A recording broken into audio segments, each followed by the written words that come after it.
Gregory from the Department of Accounting and Information Systems. He's a PhD candidate.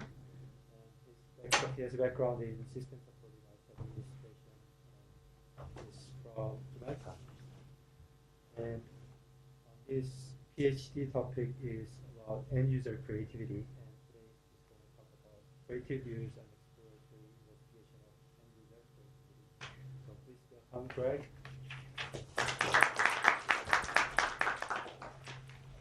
Well, thank you very much for having me.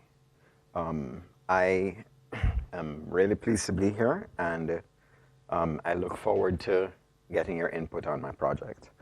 Now, many of you here at the HitLab are involved in system development, in designing systems or aspects of systems in order to perform certain tasks, get certain things done.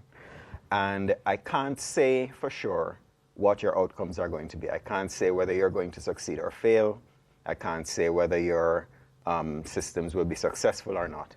But I can say one thing with some certainty from history, and that is that if you succeed, and if you actually deploy your systems to users, users will find ways to use your systems that you never intended, because that always happens.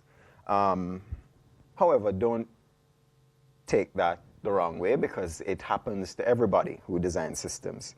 Just think, for example, of the developers at Nintendo who developed a game controller, the Wii, only to discover, after users got their hands on it, that they had actually been developing a tool for education.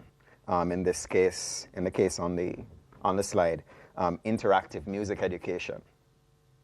Or think of the developers at Microsoft's Kinect division, who thought, again, that they were developing a game controller, only to find that when it got into the hands of users, they turned out to have been developing an input device for AR systems, including the one on the slide, which is an interactive changing room in a department store. People always find unusual ways of using systems, and this doesn't just happen in IT. There's quite a body of research, a lot of it done by this man, Eric von Hippel, was found that a great deal of the research on product development is actually done by users rather than by the R&D departments of companies that monetize, shall we say, those developments. However, actually developing a new system, modifying a product, or creating something new is not the only way that users innovate. And I'd ask you to consider one of the most significant innovations in IT over the past 10 years. This one. This is, as you know, the hash or the pound tag, and this is used with Twitter. Now, Twitter was created back in 2006 as a side project by a bunch of developers who were working on something important, and they got stuck and decided, all right, let's just forget about it for a while and do something else, and they did a little side project. One of the developers described it, their feeling about it at the time as that it was not that useful, but it's a fun thing for family and friends when they're not in the same place. And they named it after a short burst of inconsequential information. Twitter, which was developed in 2006, is currently worth approximately $8 billion at last valuation, and is one of the best known and most important social media companies. And one important reason for that is the hashtag, which was not invented by the developers of Twitter. When Twitter was invented, it was supposed to allow you to keep track of people you knew, follow whatever they wanted to tweet about what they were doing at the moment or whatever. However, when the hashtag was invented, it fundamentally changed the way that Twitter was used and what it could be used for. instead of using Twitter to follow people, you are suddenly able to use it to follow topics. And Twitter was invented by a guy named Chris Messina, who is now at Google, but he wasn't at the time. And in common with a lot of other accounts of end-user creativity, I note some things. He doesn't seem to have realized at the time exactly what he was doing, what he had invented and how important it would be. He certainly had no idea that it was going to be so widely adopted. And yet, it fundamentally did change what you could do with Twitter. All of a sudden, it turned out that you could use it to form groups, to organize revolutions, to do all kinds of things that these guys never had in mind when they brought it into being. Now, I call this phenomenon the invention of new ways of using systems by the end users of that system, creative use, after a construct proposed by Mills and Chin in 2007. And creative use combines two concepts from the IS literature. It brings in the concept of system use, and from varied literatures, largely in psychology, it also brings in the concept of creativity. So I'd like to take a closer look at those two concepts, starting with system use. Now, system use has frequently been cited in IS research literature as an outcome variable. A lot of questions in IS hinge on issues of use. Will the user use the system, or will the user not use the system? Will the user use the system in this way, or will he use it in that way? However, the nature of system use itself has seldom been examined in depth. There's been very little work on what actually constitutes use and what the factors are that lead to different types of use. Now, the operational definition that one uses for use in a specific study generally needs to be context specific, because what use would mean for, say, a laptop wouldn't necessarily be the same thing that use would mean for another type of system. It has a lot to do with the nature of the system and the nature of the task the system is being used for. But there's recently been some conceptual work on the ontological nature of use, and I'm applying in my study a conceptual definition from Burton Jones and Straub, which holds that system use is a user's employment of one or more features of a system to perform a task, where there are some assumptions embedded in that definition. A user is a social actor. So it's not, say, another machine, because we often have scenarios in the modern world where a machine like an ATM will contact another machine like a bank server and will access services from that other machine. But we're looking at social actors. It's an employment of one or more features of a system, which is defined in this definition as an artifact that is designed to support the requirements of a task domain. And so for a given system, it would be designed to support certain tasks. Microsoft Word is designed for the creation and formatting of documents, say. And a task is a goal-directed activity. Task is something that you're doing because you want to attain some kind of goal. Now, as far as what system use actually is, there has been of late quite a bit of research, quite a bit of debate in the literature about that. One way of looking at it is that you can look at a technological artifact, like a laptop or even a piece of software, as a set of features. Features designed to support the functions of a task domain, and using the system represents an indirect interaction between the feature choices of the designers.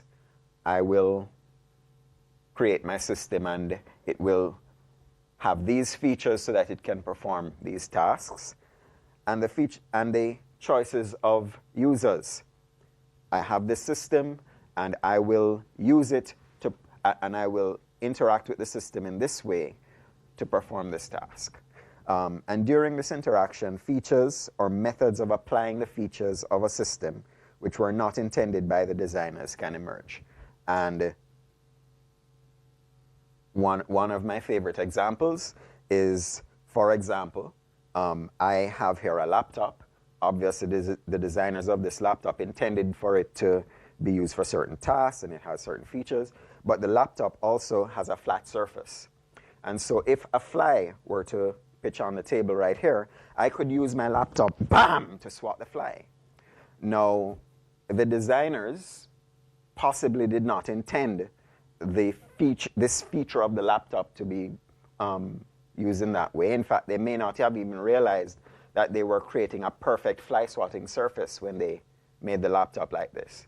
But I could creatively realize that the laptop can be applied in that way. And the fact that I could do that probably says more about me than the laptop or the designers, but oh well, it's an example. Now note that this is a distinct concept from creative tasks using intended features. Many systems involve, the routine use of many systems involves creative activity. Using Word involves creating sentences and making decisions about how documents should be structured and so on. Those aspects of use are outside the scope of my current study. What I'm looking at is how users appropriate systems in creative ways. Now, creativity has so many definitions that one could spend the rest of the afternoon just going through them. However, those definitions tend to have some common features. And so we can look at those in a moment. However, I should mention that there are two dominant research paradigms in the creativity research. One is what I call the process approach, which is sometimes called the individualist paradigm. And that looks at creativity primarily as a behavior or an action that is performed by individuals.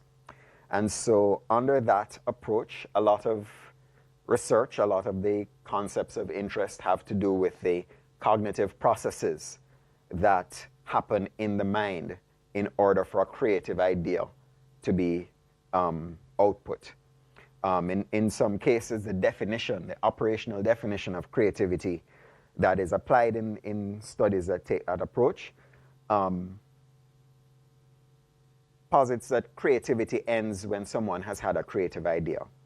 If I have a creative idea, it doesn't matter whether or not I actually enact or build out that idea. It just matters that I've had a good idea, so I'm creative. The other paradigm, which I call the system approach, tends to look at the antecedents to and environmental influences on creativity. And a lot of the more recent research has focused on social influences, things like social networks, and so on. Now, the system approach takes a broader view. Under the system approach, the most interesting thing about the creative process may not be the individual at all.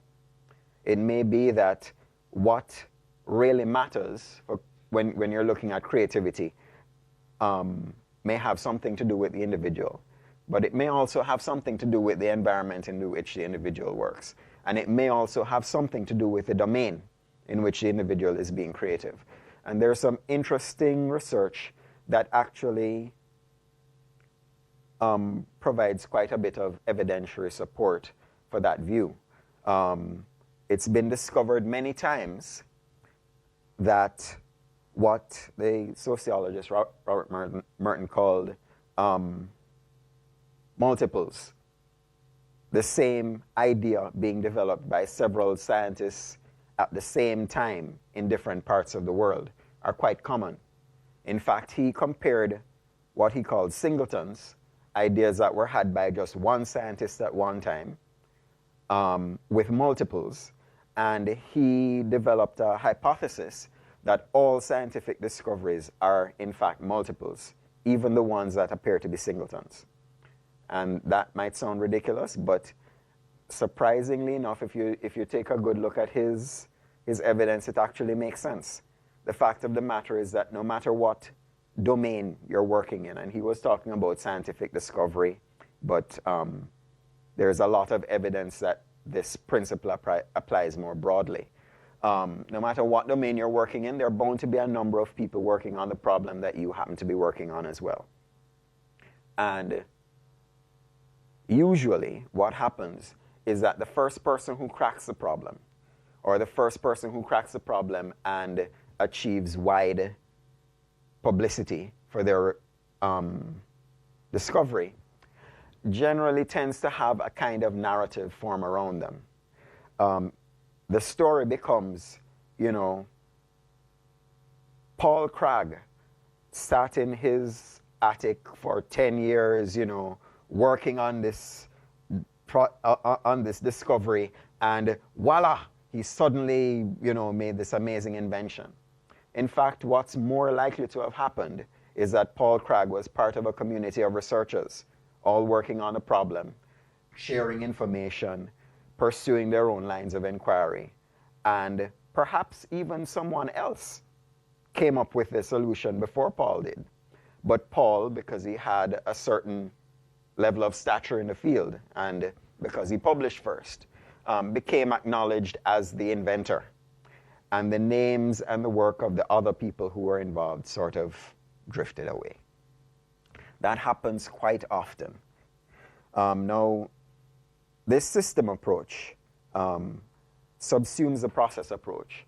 It includes the actual creator as an important actor, but it looks at a broader field of evidence. And so it's the one that I'm going to be applying in my investigation of creative use.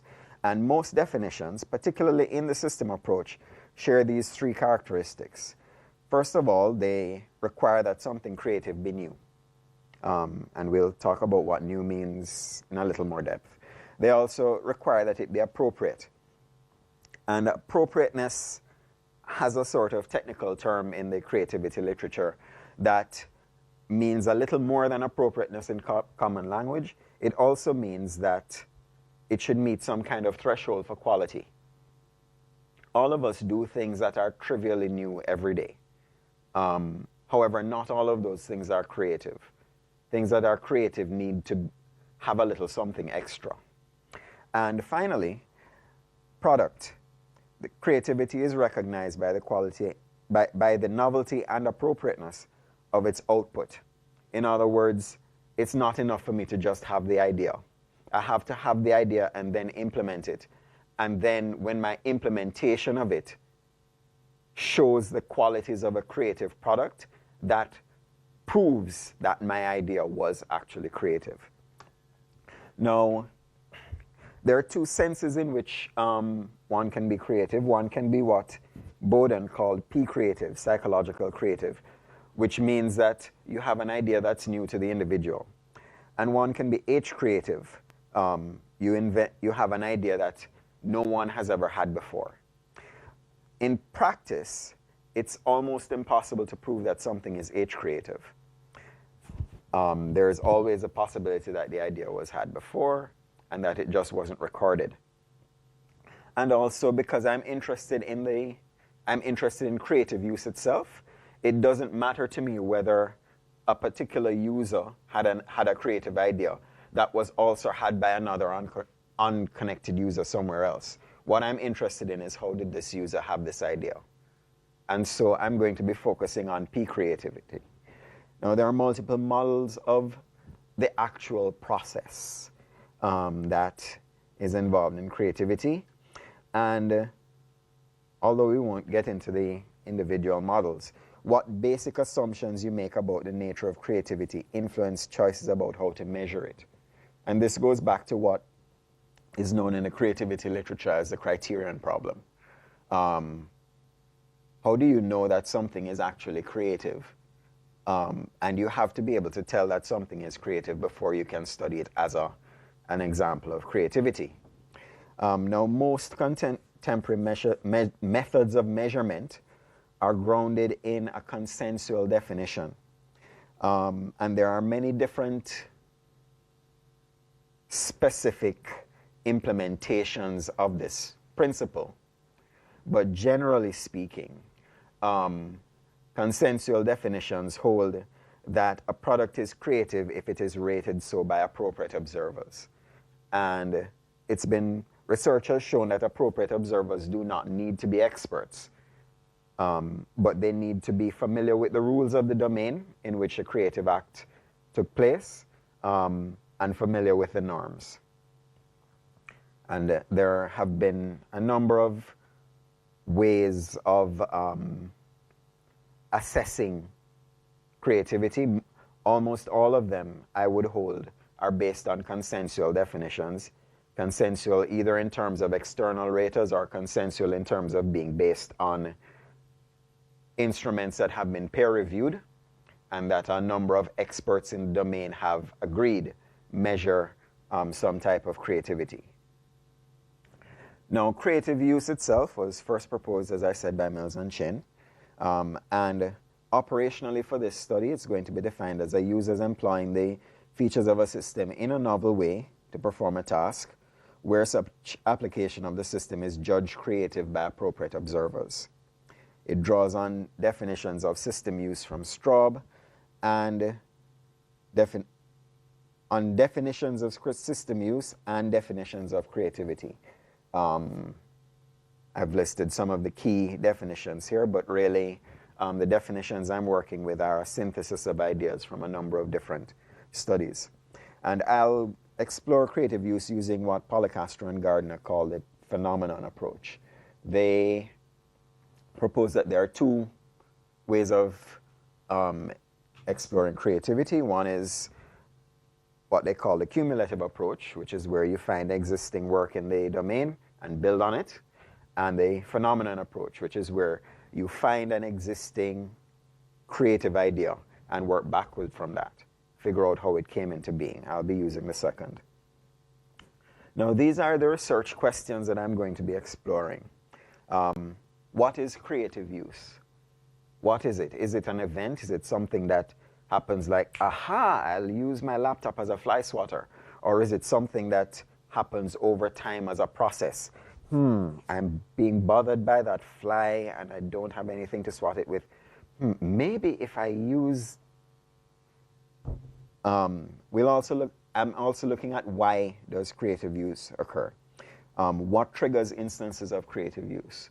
There are a number of models, including Ford and others, which indicate that under normal circumstances, people will prefer habitual action to creative action. Creative action always involves a certain amount of cost, a certain amount of risk. Why do people bother to find creative ways to use systems? What factors stimulate creative use, and conversely, what factors constrain it? I'll also be looking at how does creative use occur. Does creative use match one of the existing models of creative behavior? That's not something that one would... There are reasons to... I have reason to suspect that creative use may be ontologically different from a lot of the models that have been developed of creativity, because typically stage models of creativity assume that the creative act is the outcome of the creative actor. It is the goal of the creative actor. Generally speaking, models assume that if I create a creative painting, I started out at the beginning of the process going, man, I want to make a painting that's really creative. With creative use, that's not necessarily the case. Someone may use a system creatively, not because they want to, at the end of it, go, man, I use the system creatively, but rather, I want to perform this task. I don't have a current way of performing the task, and so I look at different ways I can use the system until I find a way to perform the task using the system. I've found in my interviews so far that a number of people who I think of as being creative users don't think of themselves that way. They think of themselves as people who had a problem and plunged together a solution, and they wouldn't use the word creative to describe what they did. But external raters would consider it creative. And finally, I want to look at what outcomes are associated with creative use. And I suspect that what the outcomes are going to depend largely on perspective. I saw a very interesting article in one of your copies of Communications of the ACM while I was waiting for a meeting with Christoph last week. And in it, a system administrator was complaining about why the wretched users at his company that he had to support wouldn't use systems the way they were designed to be used. And he was having these problems scaling the system that they were using improperly. And if I spoke to him, he'd probably talk about what problem users they are. And I understand how he feels. Because when I was supporting IT systems, sometimes for my technicians and I, our favorite users were not necessarily the ones who one would think of as most creative.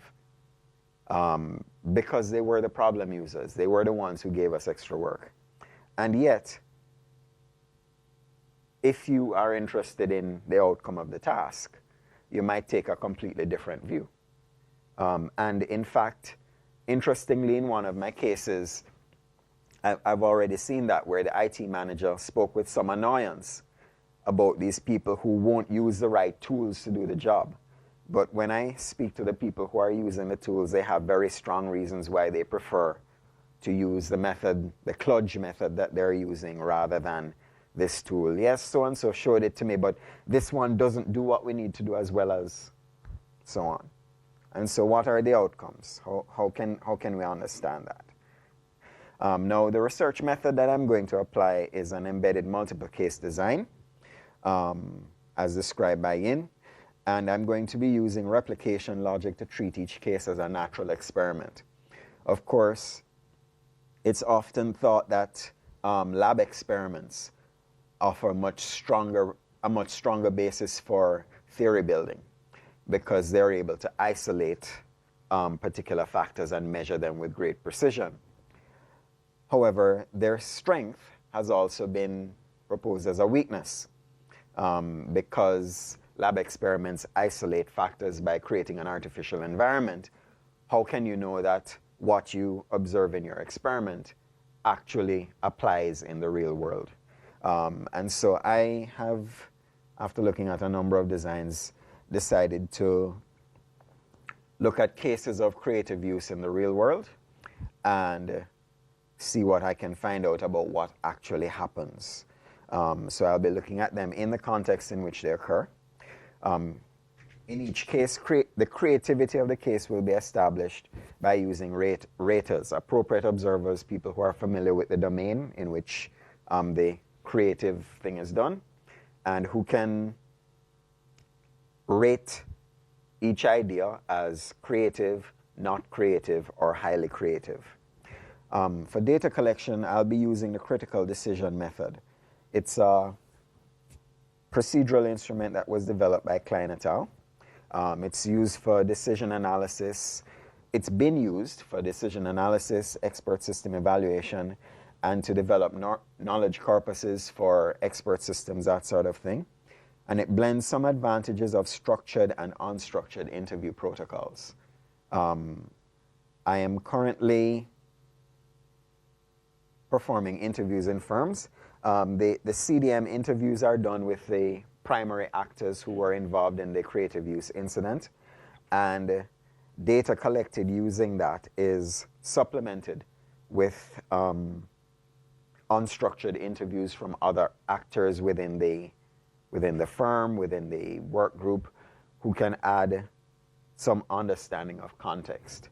And I'll be using a number of methods for inducting theory from unstructured data to analyze the data that I get from these interviews and to develop a theoretical model of creative use. Now, the contribution that I expect my research to make will be to define and describe creative use. I'll be contributing to the literature on system use and the literature on IS-related creativity, which is surprisingly sparse. I'll be making those contributions to theory. And to practice, I'll describe levers which can be used to manipulate creative use in the real world, in organizations. I say here, describe the type of user. However, that's a bad formulation, because what I hope to describe more is describing sets of circumstances. A particular user in a particular context will tend to use a system creatively or will not. And also, I'll give an indication of the outcomes which result from creative use. As I've said, creativity, end-user creativity, can have spectacular positive effects and outcomes. However, creativity in general can also increase levels of risk. They can have it can have risk management implications, and it can have impacts on productivity which may not be positive, because creativity essentially takes energy. It takes a certain amount of energy away from performance of a task.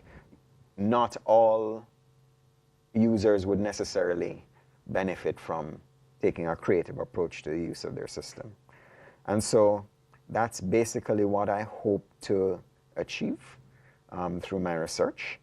And thank you very much. I'd be happy to discuss ideas or take questions. So thank you.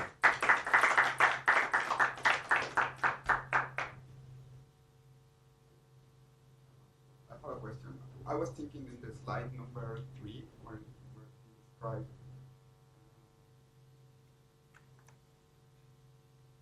the third budget. Consumer innovators tend to be highly educated and have usual needs. Yes. I was thinking in the applications or outcomes of the graduate students, because I think in the description of graduate students, there are some information about the applications coming from graduate students, or there are innovators by themselves because they have a high level of education. Do you have information about this? I am quite sure that if I tried to look at creative use among graduate students, that I would find quite a bit of rich data. However, and that certainly is something that could form a part of a program of research coming out of this study. However, the environment that we work in as graduate students is, if you think about it, quite artificial and quite unique. We have an unusual amount of freedom in terms of how we go about accomplishing our tasks and goals. And what we do is quite different from stuff that tends to be done in the quote-unquote real world. And so work on research that looks at activity within educational institutions is often treated as being quite separate from research that takes place in, say, firms that are involved in a business process that doesn't have anything to do with education and learning out in the quote-unquote real world. And so for that reason, I've defined my research population as firms performing business process related activities with systems. And that's an interesting area. I might look at it later. Yes. Sorry. Yes. One question. Probably I misunderstood. You told us that you are going to reproduce the moment in the searching method. That you are producing the moment or the environment, the context in which the creative moment has been happening. No, that's not quite what I'm going to do. When I say I'm going to look at creative use in context, what I mean is that I'm going into, say, you work in a particular company, and you came up with a creative way to use a certain system. If I take you out of your company and I invite you to come into my lab, and I sit you down in front of the same system and say, well, show me how you came up with that idea, it's very likely that you're not going to be subject to the same influences that you were in the when you were actually doing it. The environment is going to be very different. You're going to be separated from the context in which you actually did it. So instead, I'm going to go into your firm, and I'm going to talk to you and say, all right, tell me how you did it. You'll be able to say, well, I was sitting here and I always press this button, but I thought, if I press that button instead, so on, so on, so on. And then I can also talk to other people. I can talk to other people who use a system. I can talk to, I don't know, the person you report to and so on. And I can get a good sense of everything that was going on and all the possible influences that led to your deciding, instead of pressing this button, I'll press that button. So that's what I mean by context. I'm not going to try to replicate the actual incident. Then everything will be, all what you will measure is by subjectively from the observers, the interpretation that the observers have while watching the... Yeah, that's a very interesting question, because it's something that I've thought about a lot. I generally feel that we over-rely in IS on self-report measures. And there are it's very well documented that a lot of determinants of behavior are not accessible to conscious awareness. We've known that since Stein's work. Is it Stein? Newell's work in the 50s, and we've certainly got a much richer language for describing that from cognitive psychology in more recent research. But generally speaking, we just have to, we don't acknowledge enough that user perception and actual reality are very often distinct concepts. The way that I'm dealing with that in my study is to use a triangulation approach. And so I interview a number of different people who would have different perspectives on the thing that happened, the emergence of the creative idea. And I collect other evidence as well, things like samples of files, copies of different evidences and so on, documentation, archival evidence, and so on. And then I synthesize that. So determining what actually happened, coming up with the story of this is how it happened, is actually my responsibility. It's not, well, John says this is what happened, so that's what happened.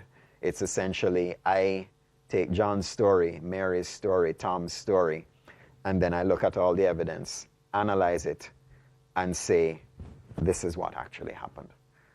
You say that also there will be other experts observing that? When I talked about other experts, what I spoke about specifically were the raters. Raters are there to address the criterion problem. Suppose someone has discovered what I think is a really creative way to use Excel. Someone could review my study and say, well, you're the researcher, you're biased. You know, why should we accept that this thing is really creative because you say it's creative? Because the thing about creativity is, because of the criterion problem, the same thing could seem creative to one person, but just different to another person. And so my way of addressing the criterion problem is that for each case, for each creative idea that I think is worth studying, I'll have 3 raters, 3 people who are familiar with the domain.